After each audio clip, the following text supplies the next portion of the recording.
सभी छात्रों को नमस्कार। आप सभी का स्वागत है आपके अपने YouTube चैनल NIC ऑर्गेनाइजेशन में। आज हम हिंदी का टॉपिक करते हैं भैया अलंकार। अलंकार टॉपिक को करेंगे और अलंकार टॉपिक प्रत्येक एग्जाम के लिए बहुत ही इंपॉर्टेंट है भाई। चाहे वो यूपी पुलिस हो, चाहे वो UPSI हो, हरियाणा पुलिस हो, हरियाणा क्लर्क हो, चाहे अदर स्टेट एग्जाम जिसमें भैया हिंदी आती है, अलंकार से क्वेश्चन मोस्टली पूछे जाते हैं। एक या दो क्वेश्चन आपको एग्जाम में देखने को जरूर मिलेगा और ध्यान से देखेंगे, टॉपिक को कवर करेंगे। अलंकार, ध्यान देंगे भाई। अलंकार सबसे पहले शब्द से शुरुआत होती है भैया। अलंकार का शाब्दिक अर्थ, सबसे पहले शब्द से शुरुआत हो रही है। अलंकार का शाब्दिक अर्थ भैया, अलंकार का शाब्दिक अर्थ होता है आभूषण, आभूषण या फिर गहना, आभूषण या फिर गहना। ध्यान देंगे भाई, अलंकार का शाब्दिक अर्थ क्या है भाई? आभूषण या फिर गहना। या फिर हम इसको लिख सकते हैं अलम प्लस में कार, अलम प्लस में कार। और यहां से देख लेंगे भाई, यहां से देख लेंगे अलंकार का मतलब होता है भैया शोभित करना, शोभित करना, सजाना, सजाना या फिर शोभित करना, शोभित करना। और ये कार का अर्थ क्या होता है? कार का अर्थ भी एक क्रिया ही है जिसका अर्थ होता है कर देना, कर देना या फिर करना, कर देना या फिर करना। और दोनों का अर्थ क्या हो जाएगा भैया? शोभित करना या फिर सजाना। और किससे सजाई जाती है भैया चीजें? आभूषणों से, गहनों से सजाई जाती हैं। तो भाई एक ही मतलब हो गया। अलंकार का अर्थ क्या हो जाएगा? आभूषण अर्थात गहना। और भैया हिंदी व्याकरण में क्या कर रहे हैं हम? अलंकार। अलंकार कितने प्रकार के हैं? डायरेक्ट क्वेश्चन कर लेते हैं भैया, अलंकार कितने प्रकार के हैं? अलंकार होते हैं 3 प्रकार के, अलंकार होते हैं 3 प्रकार के। आगे चलते हैं। अलंकार कितने प्रकार के भैया? 3 प्रकार के। और अलंकारों के बारे में सबसे पहले किसने बताया? अलंकारों के बारे में सबसे पहले किसने बताया भैया? अलंकारों का वर्णन सर्वप्रथम किसने किया? आचार्य भामह। भैया आचार्य भामह ने सबसे पहली बार अलंकारों के बारे में बताया था, आचार्य भामह। और भैया इसके बाद अलंकारों का वर्णन किसने किया था? आचार्य दंडी, आचार्य दंडी। आचार्य दंडी ने भैया अलंकारों के बारे में बता दिया। जिस प्रकार भरत मुनि ने रसों के बारे में बताया था, उसी प्रकार आचार्य भामह ने अलंकारों का वर्णन किया था। और इनके तुरंत बाद भैया कुछ समय पश्चात आचार्य दंडी ने भी अलंकारों के बारे में वर्णन कर दिया। इन्होंने बताया था भैया, इन्होंने बताया था किसी काव्य के आकर्षक, किसी काव्य के आकर्षक कारकों को, किसी काव्य के आकर्षक कारकों को अलंकार कहा जाता है। ध्यान देंगे भाई, अलंकारों के प्रकार, अलंकार के प्रकार। अलंकार के प्रकार, अलंकार कितने प्रकार के हैं भैया? 3 प्रकार के। अलंकार 3 प्रकार के हैं। ध्यान देंगे भाई। सबसे पहला देख लेंगे भैया शब्द अलंकार। सबसे पहला अलंकार है भैया शब्द अलंकार। अलंकार भैया 3 प्रकार के। सबसे पहला भैया शब्द अलंकार और दूसरा है भैया अर्थालंकार। दूसरा अर्थालंकार, दूसरा कौन सा है? अर्थालंकार। पहला हो गया शब्द अलंकार और दूसरा हो गया अर्थालंकार। और तीसरा कौन सा हो जाएगा? ध्यान देंगे भाई, तीसरा हो जाएगा उभयालंकार। तीसरा हो जाएगा उभयालंकार, उभयालंकार। या फिर इसके बाद ध्यान देंगे भैया इसका अन्य नाम क्या हो सकता है? इसका अन्य नाम है भैया पाश्चात्य अलंकार, पाश्चात्य या फिर पाश्चात्य अलंकार, पाश्चात्य अलंकार। इसका एक नाम और है, इसको भैया एक नाम से और जाना जाता है आधुनिक अलंकार, आधुनिक अलंकार। इसका एक नाम और है भैया आधुनिक अलंकार, आधुनिक अलंकार। ध्यान देंगे भाई, ध्यान देंगे। अलंकार कितने प्रकार के भैया? 3 प्रकार के। शब्दालंकार, अर्थालंकार, उभयालंकार। और उभयालंकार के दो नाम और हैं, पाश्चात्य अलंकार या फिर आधुनिक अलंकार। आधुनिक अलंकार जो मतलब अभी जल्दी में बनाए गए हैं, मतलब बहुत समय बाद बनाए गए हैं। इन दोनों से, शब्दालंकार और अर्थालंकार से बहुत समय बाद बनाए गए हैं, अर्थात आधुनिक समय में या फिर पाश्चात्य, इनके पश्चात में बनाए गए हैं। उभयालंकार, पाश्चात्य अलंकार या फिर आधुनिक अलंकार, एक के ही तीन नाम है, ध्यान देंगे भाई। शब्दालंकार कितने प्रकार का भाई? शब्दालंकार 5 प्रकार का है। अपने आप में शब्दालंकार कितने प्रकार का है? 5 प्रकार का। सबसे पहला कौन सा भैया? अनुप्रास अलंकार, ध्यान देंगे, अनुप्रास अलंकार, अनुप्रास अलंकार। नंबर 2 यमक अलंकार, यमक अलंकार। नंबर 3 श्लेष अलंकार, वीप्सा अलंकार, वीप्सा अलंकार। 5वां अलंकार कौन सा हो जाएगा? वक्रोक्ति, वक्रोक्ति। 5वां अलंकार कौन सा हो जाएगा? वक्रोक्ति अलंकार। ध्यान देंगे भाई। आज हमारा टॉपिक क्या रहेगा भैया? शब्दालंकार। आज हम शब्दालंकार को कवर करेंगे, क्योंकि भैया इसमें क्या है, अनुप्रास अलंकार के ही 5 प्रकार हैं। अनुप्रास अलंकार के 5 प्रकार और 4 ये हो जाएंगे भैया, 5 4 9, ये 9 ही कवर कर पाएंगे। और कल क्या कर लेंगे भैया? अर्थालंकार और उभयालंकार को कल कर लेंगे। उभयालंकार, पाश्चात्य अलंकार या फिर आधुनिक अलंकार में कौन सा आ जाएगा भैया? एक ही प्रकार है इसमें, मानवीयकरण अलंकार, मानवीयकरण अलंकार, मानवीयकरण अलंकार। इसको हम आज ही कवर कर लेंगे, कोई दिक्कत नहीं है, इसको इनके साथ में ही कवर कर लेंगे। शब्दालंकार और उभयालंकार, पाश्चात्य अलंकार या फिर आधुनिक अलंकार को आज ही और इसी वीडियो में कवर कर लेते हैं। आगे चलते हैं भाई, हम चलते हैं अनुप्रास अलंकार की तरफ। अनुप्रास अलंकार, ध्यान देंगे भाई। शब्दालंकार, शब्दालंकार की परिभाषा। शब्दालंकार की परिभाषा क्या है भैया? जब काव्य में, ध्यान देंगे और आप नोट कर लेंगे, जब काव्य की शोभा, जब काव्य की शोभा शब्दों के प्रयोग के आधार पर बढ़ जाए। जब भैया हम शब्दों को एक अच्छे तरीके से प्रयोग करते हैं तथा काव्य की शोभा बढ़ जाती है, वहां पर कौन सा अलंकार होता है? शब्दालंकार। और शब्दालंकार के कितने भेद हैं? और शब्दालंकार के भेद में करा चुका हूं भैया, कितने हैं? 5। कितने हैं? 5। अनुप्रास अलंकार, और दूसरा यमक अलंकार, तीसरा श्लेष अलंकार, और चौथा वीप्सा अलंकार, 5वां वक्रोक्ति अलंकार। सबसे पहले अलंकार की तरफ चलते हैं। कौन सा अलंकार? अनुप्रास अलंकार। ध्यान देंगे भाई, ये हो चुका है, ये हो चुका है। अब करेंगे भैया अनुप्रास अलंकार, अनुप्रास अलंकार। ध्यान देंगे, अनुप्रास अलंकार की परिभाषा क्या होती है भैया? जब काव्य में वर्णों की बार बार आवृत्ति के कारण शोभा बढ़ जाती है, काव्य की शोभा बढ़ जाती है या चमत्कार उत्पन्न हो जाता है, तो वहां पर कौन सा अलंकार होता है? अनुप्रास अलंकार। जब काव्य में वर्णों की बार बार आवृत्ति के कारण काव्य की शोभा बढ़ जाए या फिर काव्य में चमत्कार उत्पन्न हो जाए, तो वहां पर कौन सा अलंकार होता है? अनुप्रास अलंकार। अनुप्रास अलंकार के बहुत सारे उदाहरण भाई। चारू चंद्र की चंचल किरणें खेल रही हैं जल थल में। ध्यान देंगे भाई, चारू, उदाहरण देख लेते हैं। उदाहरण, चारू चंद्र की चंचल किरणें, चारू चंद्र की चंचल किरणें, चंचल किरणें। और आपको यहां तक भी दे सकता है उदाहरण, उदाहरण आपको यहां तक भी दे सकता है और यहां से आगे भी। तो वही यहां पर क्या हो रहा है? च वर्ण की बार बार आवृत्ति के कारण, च वर्ण की बार बार आवृत्ति के कारण यहां पर कौन सा अलंकार हो जाएगा? अनुप्रास अलंकार। ध्यान देंगे, खड़क सिंह के खड़कने से खड़कती हैं खिड़कियां, खिड़कियों के खड़कने से खड़कता है खड़क सिंह। यहां पर भैया किस व्यंजन की आवृत्ति हो रही है? किस वर्ण की आवृत्ति हो रही है? ख वर्ण की। कौन सा वर्ण भैया? ख वर्ण। ख वर्ण की बार बार आवृत्ति हो रही है, तो यहाँ पर कौन सा अलंकार हो जाएगा? अनुप्रास अलंकार। अनुप्रास अलंकार के भेदों की तरफ चलते हैं। सबसे पहला भेद कौन सा है भैया? ध्यान देंगे, अनुप्रास अलंकार के भेद। नंबर 1, वृत्य अनुप्रास अलंकार। कौन सा अलंकार? वृत्य अनुप्रास अलंकार, वृत्य अनुप्रास अलंकार।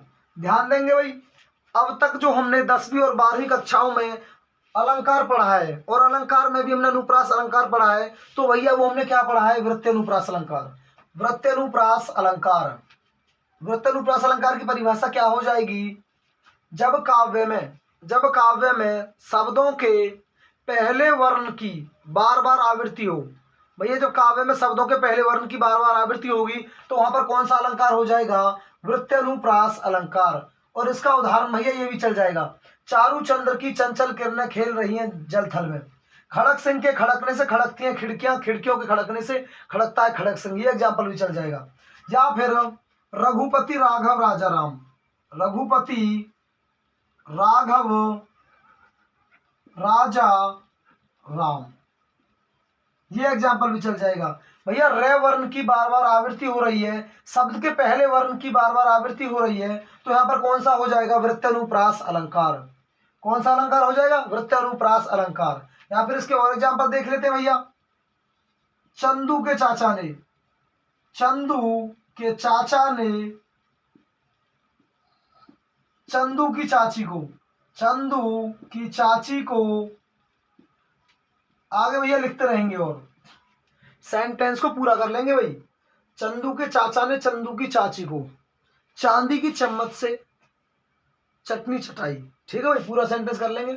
और यहाँ पर क्या होगा भैया, च वर्ण की आवृत्ति के कारण, च वर्ण की आवृत्ति के कारण कौन सा अलंकार हो जाएगा, वृत्त्यनुप्रास अलंकार। या फिर तरनी तनुजा, ध्यान देंगे भाई, तरनी तनुजा तट तमाल, तरनी तनुजा तट तमाल। यहां पर क्या होगा भैया, तय वर्ण की आवृत्ति के कारण कौन सा अलंकार हो जाएगा, वृत्त्यनुप्रास अलंकार। दूसरे अलंकार की तरफ चलते हैं भाई, लाटानुप्रास, लाटानुप्रास अलंकार। ध्यान देंगे भाई, लाटानुप्रास अलंकार। लाटानुप्रास अलंकार की परिभाषा क्या होती है भैया, जब कोई व्यक्ति लेटा हुआ है, ये मान लो कोई व्यक्ति लेटा हुआ तो पूरा ही लेटा हुआ होगा आराम से, कोई दिक्कत ही नहीं है। तो इसमें क्या होगा भैया, जब काव्य में कोई शब्द बार बार आ जाए, कोई शब्द बार बार आ जाए, या फिर काव्य में जब किसी शब्द की बार बार आवृत्ति देखी जाए तो वहां पर कौन सा अलंकार हो जाता है, लाटानुप्रास अलंकार। उदाहरण देखेंगे भाई, उदाहरण देखेंगे, जैसे बम भोले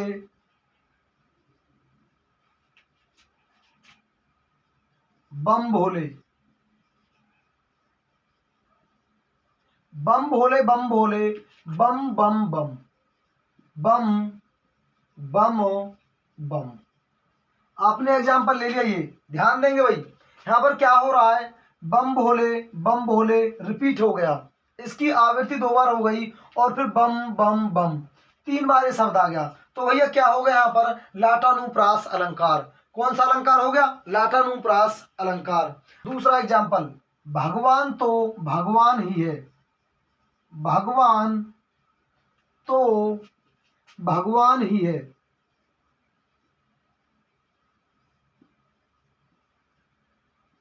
ध्यान देंगे भाई, यहाँ पर कौन सा शब्द रिपीट हो रहा है, किस शब्द की आवृत्ति हो रही है, भगवान। और भैया इसका सेंटेंस का अर्थ क्या हो जाएगा, भगवान तो भगवान ही है, अर्थात भगवान की लीला क्या है भैया, अपरंपार। कहीं धूप कहीं छाया, किसी की लाइफ में दुख हो, थोड़ी देर बाद सुख हो, थोड़ी देर बाद फिर दुख, मतलब कभी भी कुछ भी हो सकता है भैया, भगवान की लीला अपरंपार है। आगे चलते हैं, 2 एग्जाम्पल हो चुके हैं। तीसरा एग्जाम्पल भैया, पूत कपूत, पूत कपूत तो क्यों धन संचय। ध्यान देंगे उदाहरण को भाई, पूत कपूत तो क्यों धन संचय।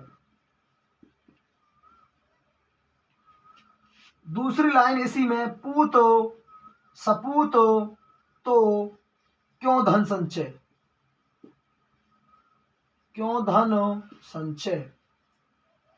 भैया कवि क्या कहना चाहता है, लेखक क्या कहना चाहता है इसमें, लेखक कहना चाहता है पूत कपूत तो क्यों धन संचय।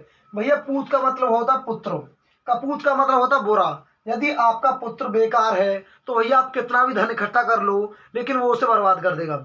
चाहे भैया आप कितनी भी धन दौलत, कितनी भी जमीन जायदाद, कितनी भी गाड़ियां, कितने भी बंगले इकट्ठे कर लो, यदि आपके बच्चे के अंदर कोई अवगुण है, अर्थात जुआ, शराब, या फिर कोई बुरी लत, या फिर कोई और बुरी लत, तो क्या हो जाएगा भैया, सारा धन वो व्यर्थ कर देगा, उसे अगली पीढ़ी के लिए कुछ नहीं छोड़ेगा। पूत सपूत हो तो क्यों धन संचय। और भैया जब आपका पूत, जब आपका पुत्र हो, क्या है भैया, सपूत, जब आपका पुत्र बहुत अच्छा है तो भैया धन इकट्ठा करने का कोई ज्यादा फायदा नहीं है। उसको आप पढ़ाने लिखाने में पैसा खर्च कर सकते हो, अर्थात उसके चरित्र निर्माण में और उसके फ्यूचर के लिए, भविष्य के लिए भी उसके ऊपर धन खर्च कर सकते हो। और आप ऐसा करने में धन इकट्ठा भी नहीं कर पाए उसके लिए, तब भी कोई परेशानी नहीं है, क्योंकि वो अपने भविष्य में सारी सुख सुविधाएं जोड़ सकता है, क्योंकि उसका चरित्र निर्माण हो सका है, और उसके पास क्या है भैया, एजुकेशन है, और भी बहुत सारी चीज़ें, उसके पास अनुभव है, स्किल्स हैं। तो भैया क्या हो जाएगा, उसके लिए धन इकट्ठे करने की हमें ज़रूरत नहीं है। यदि आपका बच्चा क्या है भैया, बेकार है, बेकार है, किसी लत का शिकार हो चुका है, तो भैया कितना भी धन इकट्ठा कर लो कोई यूज में नहीं आएगा। आपका बच्चा ठीक है और आप धन इकट्ठा नहीं कर पाए हो, आपने उसी के ऊपर खर्च किया है, उसी के ऊपर इन्वेस्ट किया है अब तक का धन, तब भी कोई परेशानी नहीं है। आगे चलते हैं, आगे चलते हैं। तीसरा अलंकार वृत्यानुप्रास, लाटानुप्रास, और तीसरा कौन सा हो जाएगा भैया, छेकानुप्रास अलंकार। कौन सा, छेकानुप्रास, छेकानुप्रास अलंकार। इसके बारे में ध्यान देंगे, छेकानुप्रास अलंकार के बारे में ध्यान देंगे। इसकी परिभाषा क्या है भाई, इसकी परिभाषा है जब जब कोई वर्ण, जब कोई वर्ण केवल दो बार आए, जब किसी वर्ण की आवृत्ति केवल 2 बार हो, 2 बार से अधिक नहीं होनी चाहिए और ना ही 2 बार से कम। ध्यान देंगे भाई, डेफिनेशन लिख लेंगे सभी की डेफिनेशन जो आपको बताई गई है लिख लेंगे। जब कोई वर्ण या फिर जब किसी वर्ण की आवृत्ति केवल 2 बार की जाए, तो भैया वहां पर क्या होता है, छेकानुप्रास अलंकार। कैसे भैया, एग्जाम्पल देख लेते हैं। उदाहरण नंबर 1, हो जाता मन मुक्त, हो जाता मन मुक्त भक्ति भावों से मेरा, भक्ति भावों से मेरा। ध्यान देंगे भाई, कवि क्या कहना चाहता है, हो जाता मन मुक्त भक्ति भावों से मेरा, अर्थात उसका मन क्या हो जाता है भैया, मुक्त हो जाता है। किससे, भक्ति भावों से। तो यहाँ पर क्या हो रहा, मैं, और यहाँ पर मैं। एक वर्ण केवल 2 ही बार आया भैया, एक वर्ण केवल 2 ही बार आया है, और यहाँ पर भय और भय। एक वर्ण लगातार केवल 2 बार आया है, तो यहाँ पर कौन सा अलंकार हो जाएगा, छेकानुप्रास अलंकार। दूसरा उदाहरण देख लेंगे, वचन विनीत मधुर मधुर रघुबर के।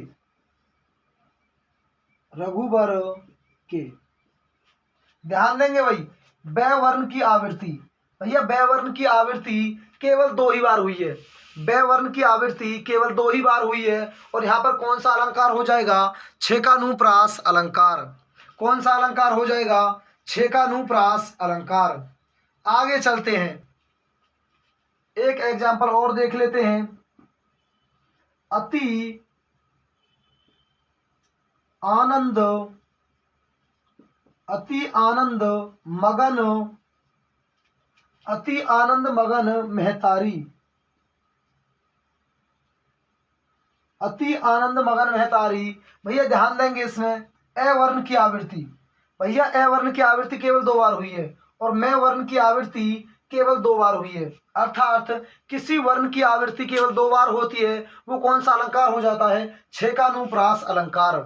कौन सा हो जाता है, छेकानुप्रास अलंकार। आगे चलते हैं भाई, अनुप्रास अलंकार कितने प्रकार का भैया, वृत्तानुप्रास अलंकार, लाटानुप्रास अलंकार, छेकानुप्रास अलंकार, और नंबर 4 कौन सा हो जाएगा, और भैया नंबर 4 हो जाएगा अंत्यानुप्रास अलंकार, अंत्यानुप्रास अलंकार। और 5वां कौन सा हो जाएगा, श्रुत्यानुप्रास अलंकार, श्रुत्यानुप्रास अलंकार। याद कैसे रखेंगे, याद कैसे रखेंगे, ध्यान देंगे भाई। आजकल क्या होते रहते हैं, प्रोटेस्ट, ध्यान देंगे भाई। आजकल ज्यादातर क्या होते रहते हैं, प्रोटेस्ट होते रहते हैं, रैलियां निकलती रहती हैं और ज्यादातर गवर्नमेंट के अपोजिट में रैलियां निकलती रहती है भैया। बच्चों को रोजगार नहीं दिया जाता, बच्चों की वैकेंसी निकाल दी जाती है, फिर वैकेंसी निकालने के बाद एक बार पेपर हो जाता है, फिर रद्द हो जाता है, फिर पेपर हो जाता है, फिर रद्द हो जाता है, पेपर होने के बाद फिर रिजल्ट आ जाते हैं, फिर डॉक्यूमेंट वेरिफिकेशन हो जाते हैं, फिर बच्चों को पेंडिंग में डाल दिया जाता है।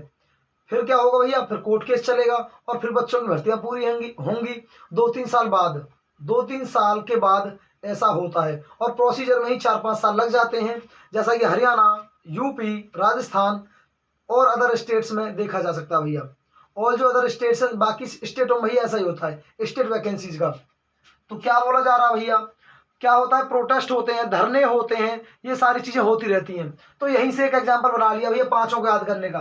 चलो मान लेते हैं भैया कुछ लोग गए प्रोटेस्ट करने के लिए और वो एक तरफ रोड के एक तरफ बैठ गए और वो घेरा बनाकर बैठ गए, व्रत बनाकर बैठ गए। ध्यान देंगे भाई, वो क्या बनाकर बैठ गए भैया, व्रत बनाकर बैठ गए। और भैया एक दिन बैठे रहेंगे, 2 दिन बैठे रहेंगे, फिर उन्हें लेटना पड़ेगा भैया, वो लेट गए, फिर क्या हो जाता भैया, लेट जाते हैं, लाटानुप्रास अलंकार। ध्यान देंगे, ट्रिक है भाई, वैसे आदमी रहेंगे पांचों नाम, लेकिन बहुत अच्छी ट्रिक है भैया। वहां पर वो क्या हो गया, रोड पर, रोड के साइड में व्रत बनाकर, घेरा बनाकर बैठ गए, आराम से बात कर रहे हैं। लेकिन एक दिन बैठेंगे, 2 दिन बैठेंगे, फिर क्या करना पड़ेगा भैया, लेटना पड़ेगा, आराम से लेटना पड़ेगा। तो वो लेट गए भैया, लाटानुप्रास अलंकार। ध्यान देंगे, लेकिन उन्होंने थोड़ी सी जगह रास्ता छेक दिया, थोड़ी सी जगह या फिर थोड़ा सा रास्ता छेक दिया, ताकि वहां से यात्रियों को परेशानी ना हो, किसी को भी परेशानी ना हो, वो अपना प्रोटेस्ट भी करते रहें और साइड में सार्वजनिकता के साथ किसी को नुकसान न हो। आगे चलते हैं, उन्होंने थोड़ा रास्ता छेक दिया और क्या होता है भैया, उनकी बातें नहीं, गवर्नमेंट अभी सुन नहीं रही है। अंत में क्या होता है, अंत में क्या होता है, अंत्यानुप्रास अलंकार। अंत में क्या होता है भैया, श्रुत्य अर्थात श्रुत्यानुप्रास अलंकार, अर्थात उनकी बातें सुन ली जाती हैं। अर्थात अंत में क्या होता है, एक लंबे सफर के दौरान उनकी बातें सुन ली जाती हैं, श्रुत्यानुप्रास अलंकार।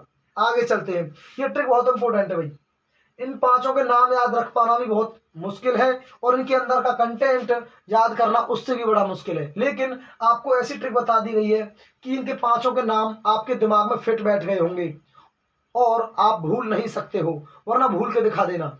आप वीडियो देख लेना अच्छे से, वीडियो अच्छे से देख लेना और भाई फिर भूल के दिखा देना। आप लिख के देखोगे, अपने आप लिख जाएंगे, अपने आप आपकी कलम से लिख जाएंगे। आगे चलते हैं, हमें भैया फोर्थ पे, हम है फोर्थ पे और फोर्थ कर लेते हैं। फोर्थ अनुप्रास अलंकार का फोर्थ टाइप, अंत्यानुप्रास अलंकार। अंत्यानुप्रास अलंकार,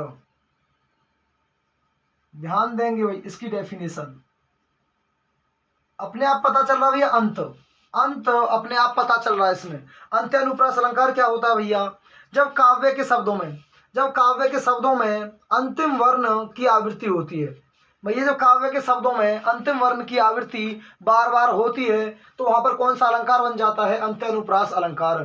ध्यान देंगे भाई, एग्जाम्पल, परिभाषा आप अपने आप लिख लेंगे और एग्जाम्पल देख लेंगे।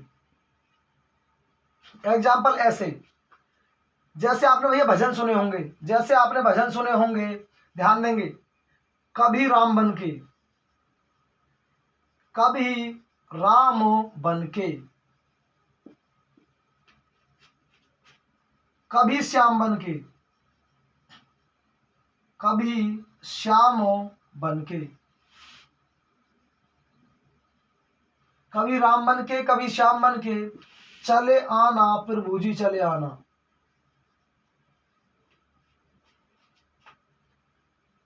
प्रभु जी चले आना। ध्यान देंगे भाई, इसमें क्या हो रहा है, पीछे वाले शब्दों के पीछे वाले वर्ण क्या हो रहे हैं, रिपीट हो रहे हैं भैया। देखो यहाँ पे कै व्यंजन क्या हो रहा है, कै वर्ण क्या हो रहा है, रिपीट हो रहा है भैया।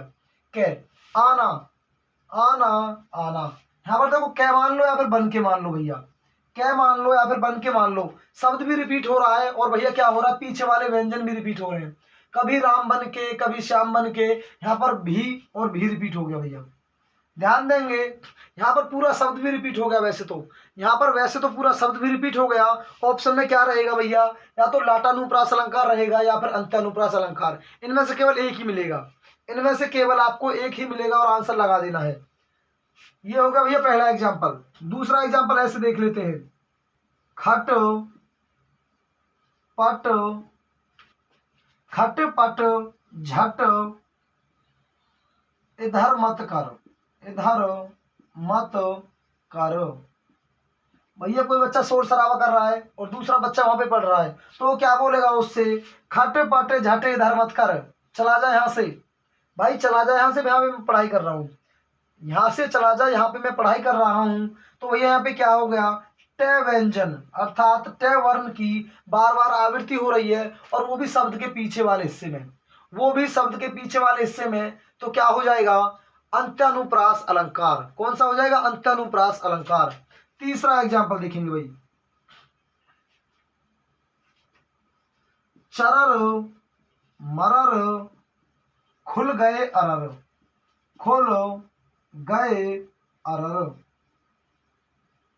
क्या होगा भैया, पीछे वाले व्यंजन रे व्यंजन की बार बार आवृत्ति हो रही है। ध्यान देंगे भाई, रे व्यंजन या फिर रे वर्ण की बार बार आवृत्ति हो रही है, तो कौन सा अलंकार हो जाएगा, अंत्यानुप्रास अलंकार। अंत्य अर्थात अंत, अंत में क्या होगा भैया, अंत में रेपिटेशन होगा, अंत में आवृत्ति होगी, व्यंजनों की आवृत्ति होगी अर्थात वर्णों की आवृत्ति होगी। यहाँ पर क्या हो रहा है, भय भय भय, कै कै, आना आना। ध्यान देंगे भाई, अर्थात कभी कभी, बन के। आगे भैया इसमें चलेंगे, इस भजन में आगे चलेंगे तो भैया ऐसे ही क्या हो जाएगा, अंत्यानुप्रास अलंकार आता रहेगा। जैसे इससे आगे क्या होगा भैया, कभी राम बन के कभी श्याम बन के चले आना प्रभु जी चले आना। इससे आगे हो जाएगा, सीता साथ लेके धनुष हाथ लेके चले आना प्रभु जी चले आना। ठीक है भाई, आगे चलते हैं। ध्यान देंगे भाई, थोड़ी धार्मिकता भी देख लिया करो भाई, थोड़ी धार्मिकता भी देख लिया करो, जरूरी है। मंदिर जाना भैया बहुत जरूरी है। नेगेटिव एनर्जी आपसे दूर रहेंगी, नेगेटिव एनर्जी आपसे दूर रहेंगी। भैया मंदिर चले जाया करो सप्ताह में एक बार। अगर मंदिर नहीं जाओगे ना तो नेगेटिव एनर्जी कभी भी जकड़ सकती है आपको, और एक बार जकड़ गई ना तो फिर पढ़ाई से दूर दूर तक कांटेक्ट खत्म हो जाएगा, पढ़ाई से दूर दूर तक कांटेक्ट खत्म हो जाएगा, और आप भैया नेगेटिविटी का शिकार हो जाओगे। ठीक है, मन में आपके मोटिवेशनल थॉट तो क्या भाई, दिमाग में दिक्कत भी आ सकती है। ठीक है, इसलिए भैया सप्ताह में एक बार मंदिर जरूर जाओ। सप्ताह में नहीं जा सको तो 15 दिन में, और 15 दिन में ना जा सको तो भैया महीना में तो जरूरी है एक बार जाना। मंदिर जाओ, अपना मेडिटेशन करो थोड़ा बहुत, और भगवान से विचार कर लिया करो। आगे देखते हैं भाई, पांचवा श्रुत्यानुप्रास अलंकार। श्रुत्यानुप्रास अलंकार,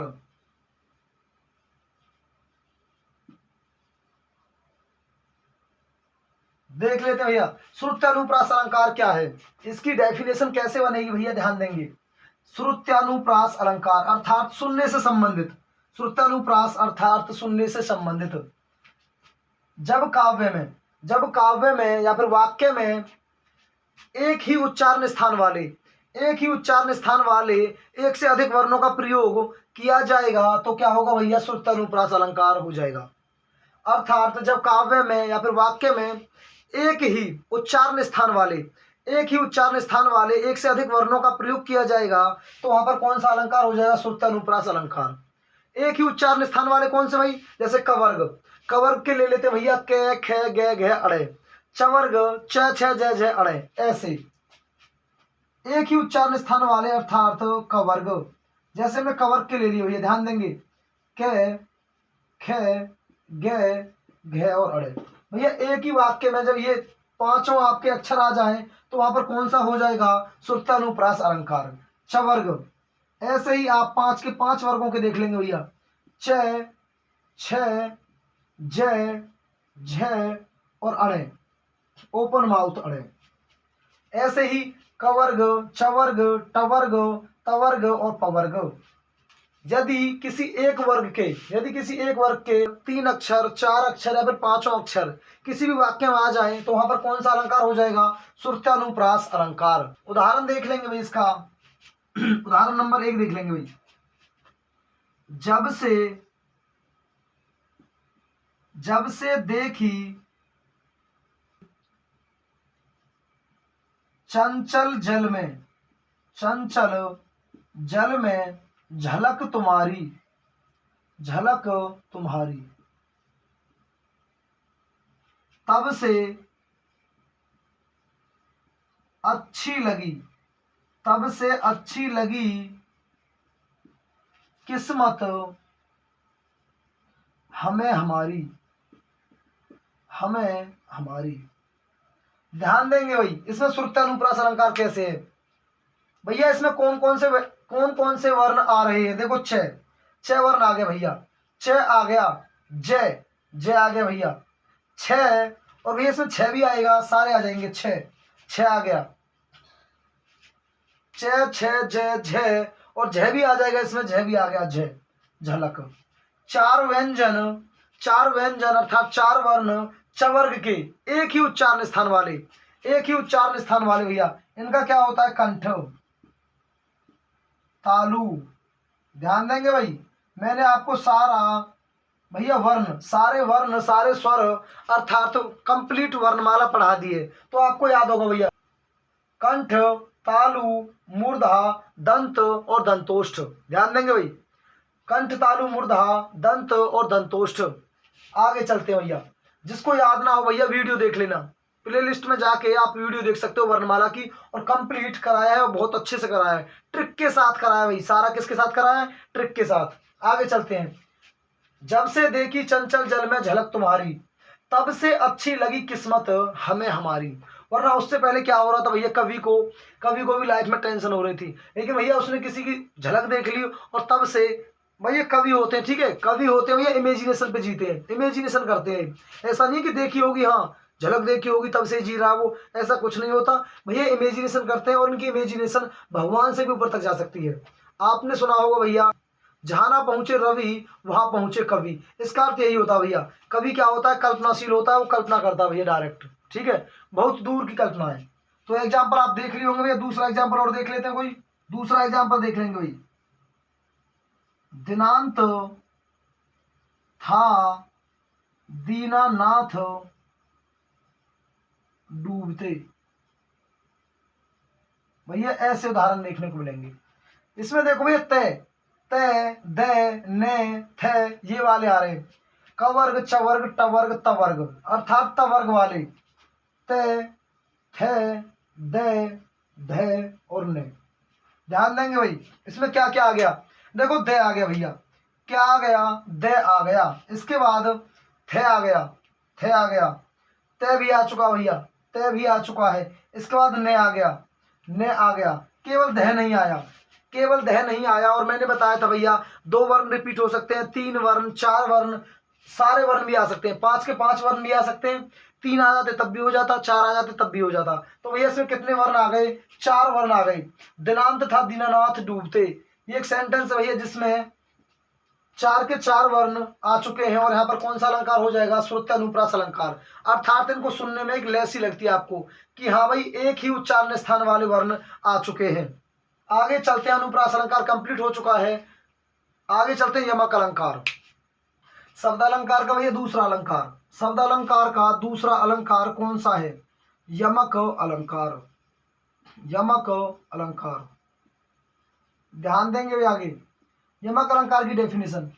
जब काव्य में कोई शब्द, जब काव्य में कोई शब्द एक या अधिक बार आए, जब काव्य में कोई शब्द एक या अधिक बार आए और हर बार उसका अर्थ अलग हो, हर बार उसका अर्थ क्या हो भैया, अलग होगा।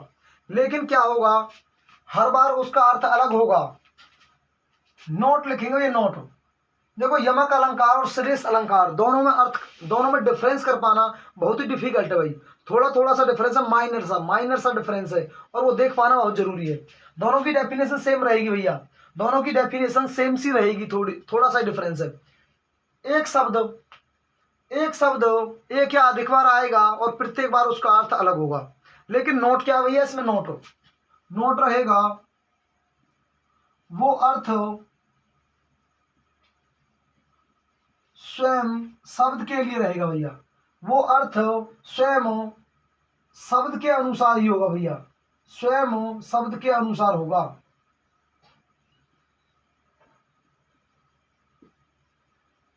इस नोट का बहुत इंपॉर्टेंस है भाई। वो अर्थ स्वयं शब्द के अनुसार होगा। बाकी डेफिनेशन क्या रहेगी भैया, यमक की और श्लेष की थोड़ी सेम सी रहेगी। एग्जाम्पल देख लेते हैं, एग्जाम्पल देखेंगे भाई। नंबर 1, काली घटा का घमंड घटा। काली घटा का घमंड घटा। ध्यान देंगे भाई, यहाँ पर जो घटा शब्द है 2 बार आ चुका है। यहाँ पर घटा शब्द 2 बार आ चुका है, लेकिन प्रत्येक बार इसका अर्थ क्या होगा भैया, अलग होगा और स्वयं के लिए होगा, किसी और या फिर अन्य शब्दों पर डिपेंड नहीं करेगा। काली घटा अर्थात बादल के लिए प्रयोग हुआ है। काली घटा यहाँ पर अर्थात बादल के लिए प्रयोग हुआ है। घमंड घटा अर्थात कम हो गया, यहाँ पर कम होने के लिए, कम होने के लिए प्रयोग हुआ भैया। ध्यान देंगे, यहाँ पर किसके लिए प्रयोग हुआ है, कम होने के लिए। तो ऐसे ही एग्जाम्पल आ जाएंगे इसमें। नंबर 2, नंबर 2, 3 बेर खाती थी। 3 बेर खाती थी वो 3 बेर खाती थी।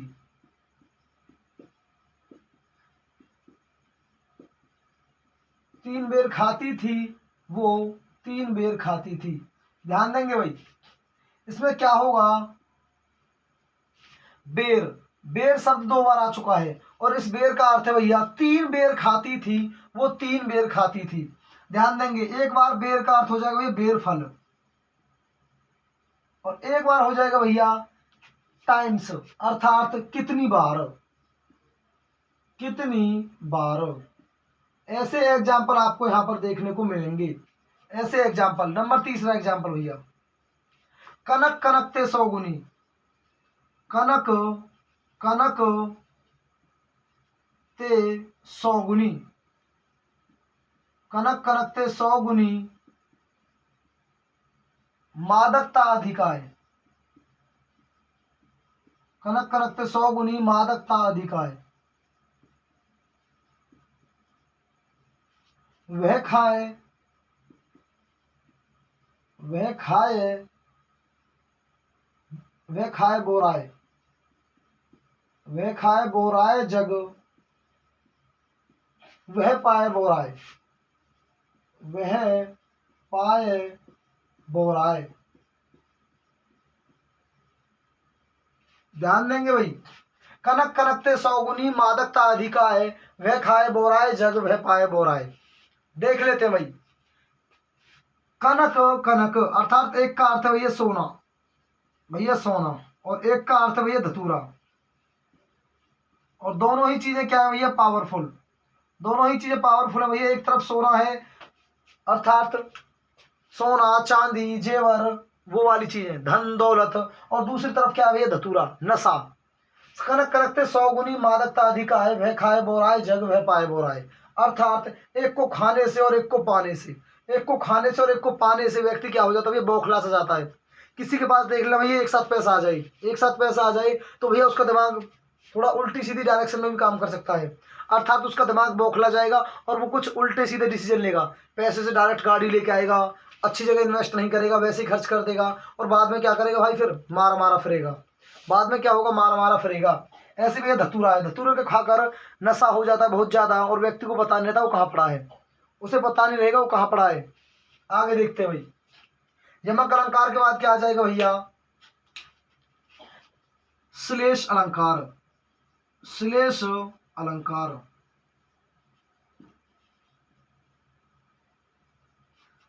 मैंने आपको बताया था भैया, इनकी डेफिनेशंस में थोड़ा थोड़ा सा ही डिफरेंस है। क्या होगा भैया, कोई शब्द जब काव्य में एक या अधिक बार आए और प्रत्येक बार उसका अर्थ भिन्न हो, प्रत्येक बार उसका अर्थ भिन्न हो, लेकिन वो जो अर्थ होगा अन्य शब्दों के अनुसार बदल जाएगा। नोट लिख लेंगे भैया, क्या लिख लेंगे, नोट लिख लेंगे। वो अर्थ अन्य शब्दों के अनुसार बदल जाता है, अन्य शब्दों के अनुसार बदलता है, अन्य शब्दों के अनुसार बदल जाता है।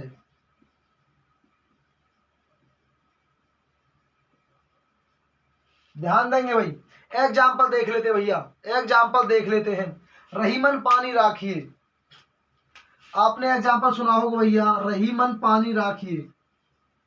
रहीमन पानी राखिए, बिन पानी सब सून। बिन पानी सब सूनो। रहीमन पानी राखिए, बिन पानी सब सूनो। पानी गए न ऊब रही। पानी गए न ऊब रही। पानी गए न ऊब रही, मोती मानुष चून। आगे देखते हैं भैया, अर्थ देख लेते हैं इसका। रहीमन पानी राखिए, बिन पानी सब सूनो। पानी गए न ऊब रही, मोती मानुष चूनो। क्या अर्थ है भैया इसका? यहाँ पर देखो पानी शब्द दिया हुआ भैया, यहाँ पर पानी शब्द दिया हुआ है और पानी शब्द के कितने अर्थ है भैया? अलग अलग 3 अर्थ हैं।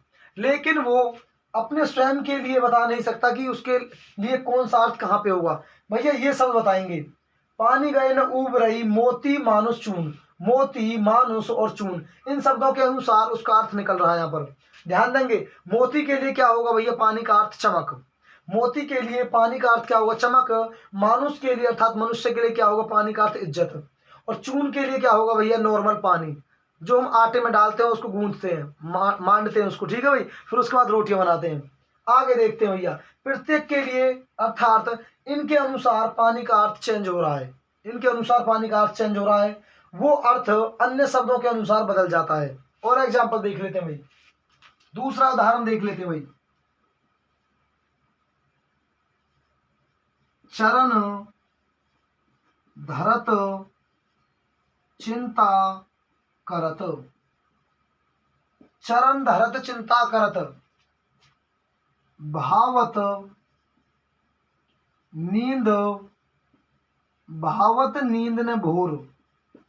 भावत नींद न भोर।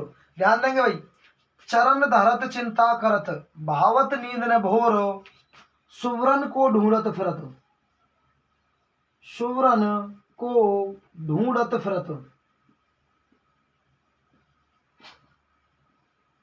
सुवरन को ढूंढत फिरत, कवि व्याभिचारी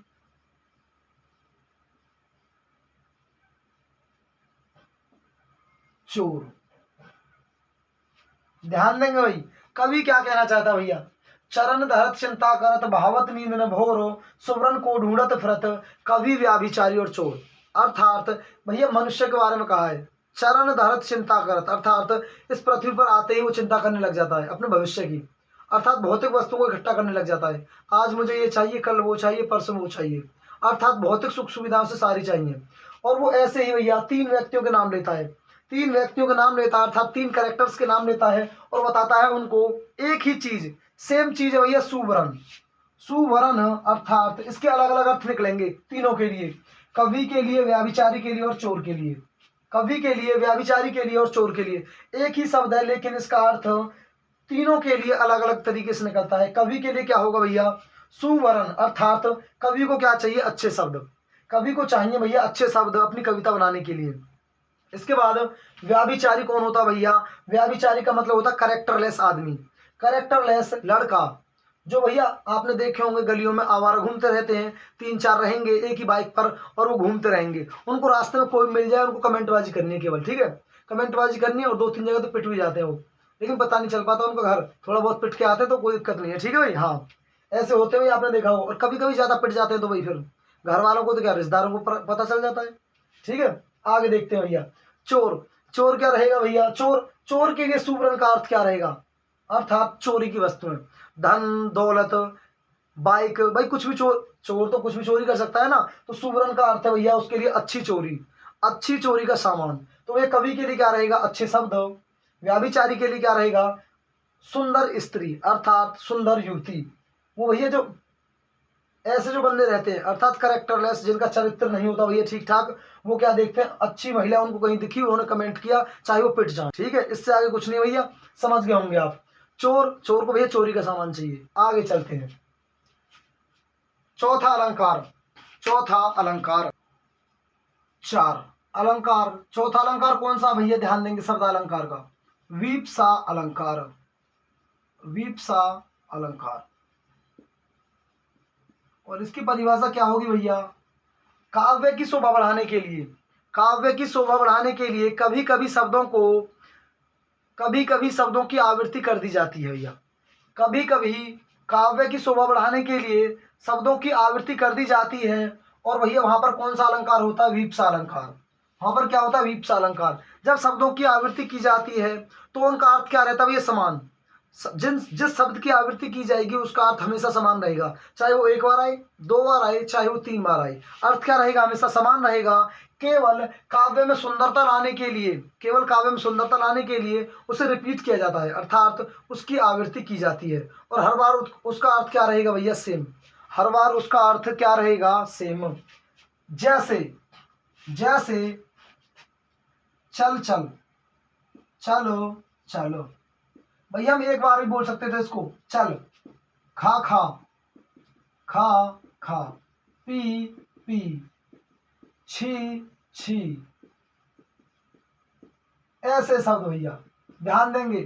चल चल, जा जा, पी पी, खा खा, हट हट, हट हट, निकल निकल। बहुत सारे शब्द हैं भैया, बहुत सारे शब्द हैं जो ऐसे क्या होते हैं भैया? रिपीट होते हैं। किसी भी वाक्य में रिपीट होते हैं लेकिन उनका अर्थ अलग नहीं होता, सेम होता है। जैसे वाक्य बना लो भाई, खा खा, जल्दी खा।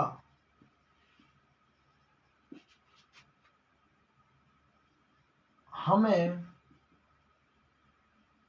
निकलना है यहां से, हमें यहां से निकलना है। ध्यान देंगे भाई। खा खा, जल्दी खा, हमें यहां से निकलना है। भैया दो फ्रेंड्स हैं जल्दबाजी में, हम ऐसे बोल सकते हैं भैया। एक ऐसे भी बोल सकता था, राम श्याम से बोलता, खा जल्दी खा, हमें यहां से निकलना है। लेकिन उसने भैया बात पर जोर देने के लिए, केवल बात पर जोर देने के लिए, खा खा जल्दी खा, हमें यहां से निकलना है, केवल बात पर जोर देने के लिए शब्द को दो बार बोल दिया है। वरना खाने का अर्थ भी खाना ही होता है और इस खा का अर्थ भी क्या है? खाना ही होता है। चल चल, चलो चल, निकल यहां से, निकलो यहां से। ध्यान देंगे भाई, यदि हम ऐसे किसी से एक बार बोल दें चल निकल यहां से, वो तो चलो ठीक है। लेकिन आपने किसी से बोल दिया चल चल निकल यहां से, और वो फिर नहीं निकला, तो वही आगे दिक्कत हो सकती है। यदि आपने चल एक बार यूज किया है, चल निकल यहां से, और वो नहीं गया तो कोई परेशानी नहीं है। लेकिन आपने बोला चल चल निकल यहां से और वो फिर भी नहीं निकला, तो भाई कुछ भी हो सकता है। जूतों की बरसात, घूसों की बरसात, कुछ भी हो सकता है। सावधान रहें ऐसे वाक्यों से, ध्यान रहे भाई, ऐसे वाक्यों से सावधान रहे भैया। चल चल निकल यहां से, खा खा जल्दी खा, हमें यहां से निकलना है।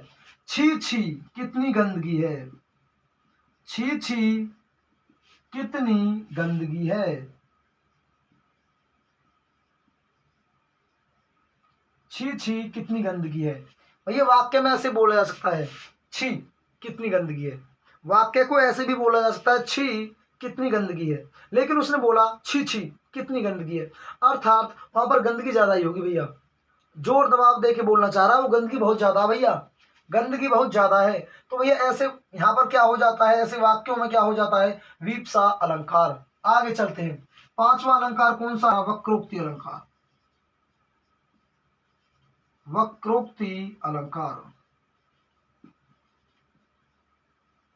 वक्रोक्ति में क्या दिया हुआ भैया? वक्र प्लस में उक्ति, नाम से ही क्या हो जाएगी? डेफिनेशन बन जाएगी। नाम से ही क्या हो जाएगा? डेफिनेशन बन जाएगी। ध्यान देंगे। वक्र का अर्थ क्या होता है भैया? घुमावदार। वक्र का अर्थ क्या होता है भैया? घुमावदार, घुमावदार, टेढ़ा मेढ़ा। उक्ति का मतलब क्या होता है? कथन। अर्थात जहां पर काव्य में शब्दों को घुमाने से, शब्दों को बदलने से, या फिर शब्दों में ठहराव लाने से क्या हो जाए? वाक्य का अर्थ परिवर्तन हो जाए, अर्थात काव्य में चमत्कार उत्पन्न हो जाए, काव्य की शोभा बढ़ जाए, तो क्या हो जाता है? वहां पर वक्रोक्ति अलंकार उत्पन्न हो जाता है। ध्यान देंगे भाई, जहां पर शब्दों में ध्यान देंगे भाई, जहां पर शब्दों में या फिर शब्दों को घुमाकर बोलने से उसका अर्थ परिवर्तन हो जाए। क्या हो जाए भैया? उसमें शोभा बढ़ जाए, उसमें चमत्कार उत्पन्न हो जाए, तो वहां पर कौन सा अलंकार होगा? वक्रोक्ति अलंकार। अर्थात हम कहना कुछ और चाहते हैं और दूसरे वाला समझ कुछ और लेता है। जैसे एग्जाम्पल देखेंगे भाई, एग्जाम्पलों से समझ में आ जाएगा भैया। वक्र का अर्थ होता है घुमावदार, अर्थात इसमें क्या होगा? कथनों को घुमाया जाएगा। उक्ति का अर्थ होता है कथन। जैसे खाओ मत जाओ, खाओ मत जाओ। भैया आपके घर पे आगे फूफा जी, आपके घर पे भैया आगे फूफा जी और आपने बोल दिया खाओ मत जाओ, लेकिन भैया गलती से, लेकिन गलती से आपके मुंह से भैया निकल गया खाओ मत, खाओ मत जाओ। तो भैया आपने क्या कर दिया पता है? आपने कुछ नहीं किया, आपने भैया रासा ठाडा कर दिया है। अपनी बुआ के लिए रासा ठाडा कर दिया है। जाते ही लड़ाई होगी और जाना पड़ेगा भैया, आपके घर वालों को जाना पड़ेगा, बुआ को लाना ही पड़ेगा। ठीक है, फूफा की आपको पता ही भैया, 1 मिनट में मुंह फूल जाएगा। समझ रहे हो ना भाई आजकल के फूफाओं को? ठीक है, ध्यान देंगे। खाओ मत जाओ, अगर आपने ऐसे बोला है तो कोई दिक्कत ही नहीं भैया, खाओ मत जाओ। अगर गलती से आपने इस विराम चिन्ह को यहाँ से उठा के थोड़ा सा यहाँ दे दिया, खाओ मत जाओ, तो भैया फूफा थारी फेंके वो और संग के संग बाइक में किक मारे और चलो जाए वो। कभी कभी तो ऐसे भैया चाबी का ही और पे रह जाए, पैदल ही भाग जाए वो। ठीक है, समझ रहे हो ना? आगे चल रहे भाई, ध्यान दो।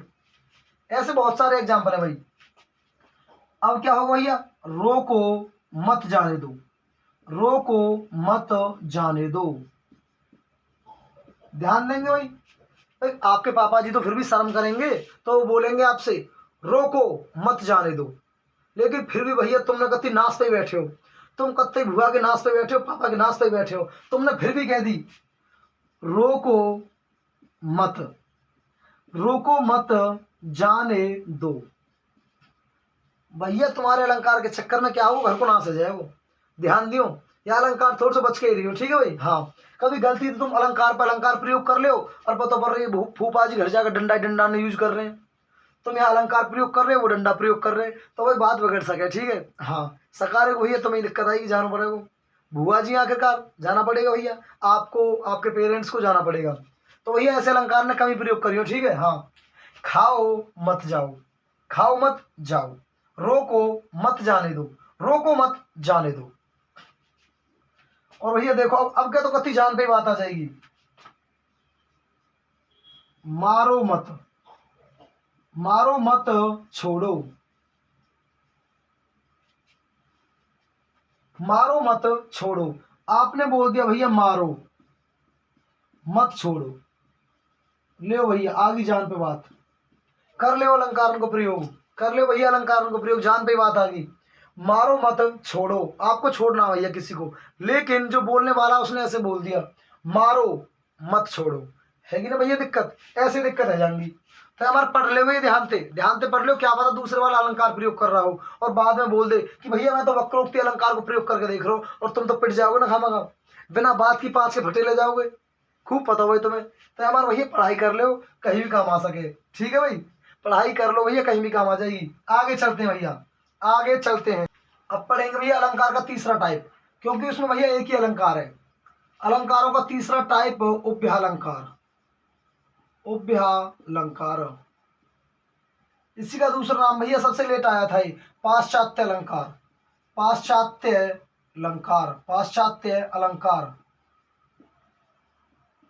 और तीसरा नाम भैया इसका आधुनिक अलंकार, क्योंकि आधुनिक समय का अलंकार है, आधुनिक अलंकार। और इसमें भैया एक ही अलंकार है, ध्यान देंगे, इसमें एक ही अलंकार है और उसको ध्यान से देखेंगे। मानवीकरण अलंकार, मानवीकरण, मानवीकरण अलंकार। इसमें क्या होता है भैया? अमानवीय चीजों पर, अमानवीय चीजों पर, अमानवीय चीजों पर मानवीय, मानवीय गुणों का, मानवीय गुणों का आरोप पाया जाता है। ध्यान देंगे भाई, आरोप पाया जाता है। क्या होता है भैया इस अलंकार में, ध्यान देंगे। अमानवीय चीजों पर मानवीय गुणों का आरोप पाया जाता है, वहां पर क्या होता है भैया, काव्य में मानवीकरण अलंकार हो जाता है। उदाहरण देखेंगे भाई, उदाहरण देखेंगे। मेघ आए बन ठन के, पहला भैया उदाहरण, मेघ आए बन ठन के, बन ठन के।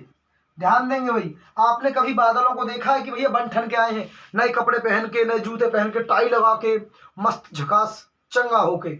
ऐसा कभी नहीं देखा होगा भैया। मेघ आते काले पीले होते हैं, बारिश करके चले जाते हैं।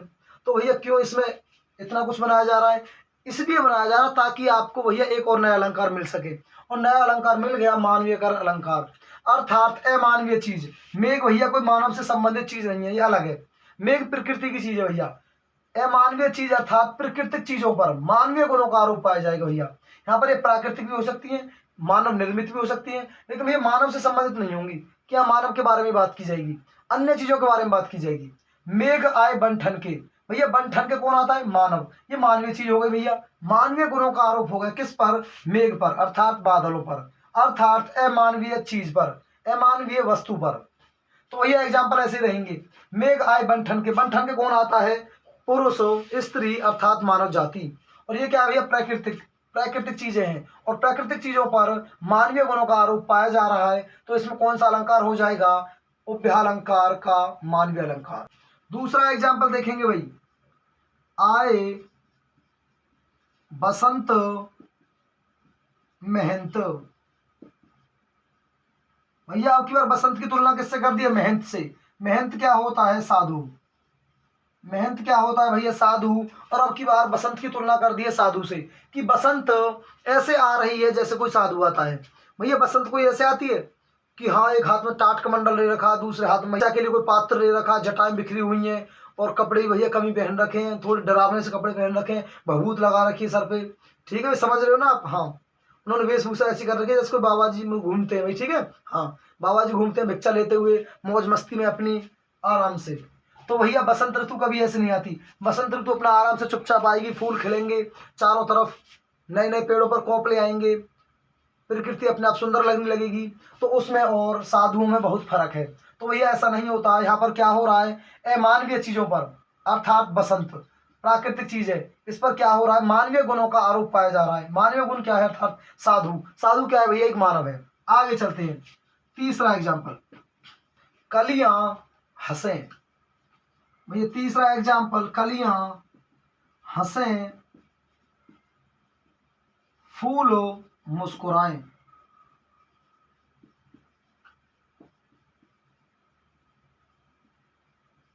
आपने देखा है क्या?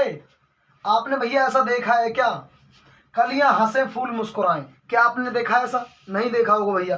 कलियों को हंसते हुए देखा है? फूलों को मुस्कुराते हुए देखा है? नहीं देखा। भैया हंसना और मुस्कुराना किसके गुण है? मानव के।